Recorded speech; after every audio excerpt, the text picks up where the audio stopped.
শোনেন শোনেন বন্ধুগণ, শোনেন দিয়া মোহন, বাংলাদেশের একটা কিস্সা করি বর্ণন।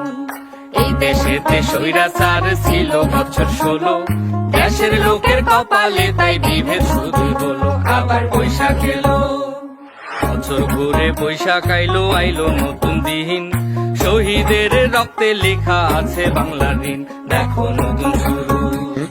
মুসলিম, হিন্দু, বৌদ্ধ, খ্রিস্টান, সাংস্কৃতিক সহ অবস্থান, টাইম আইছে ভাইজান এইবার রং নেড়ে টিপসা আছে খেদা বাজান, চোখ রাঙাইস না, জনতারে রেখে পথে আবার নামাইস না। আচাসিরা পড়ছে শাড়ি, ঘুরছে নাগর দোলায়, বাপসা সারা পান খেয়ে দেখ ভাসছে খুশির ভেলায়, দেখো বৈশাখ আসে, দেখো বৈশাখ আসে, বিজু আসে, আসে আসে আসে সাংরাই, একই দেশে হরেক রকম মানুষ আমরা ভাই, ওরে রঙিন ঘুরি। এই বৈশাখে খুলতেছে তাই এনসিপির হাল খাতা, সারা দেশে হিসাব দেখবে ছাত্র জনতা, চলো সালাম জানাই।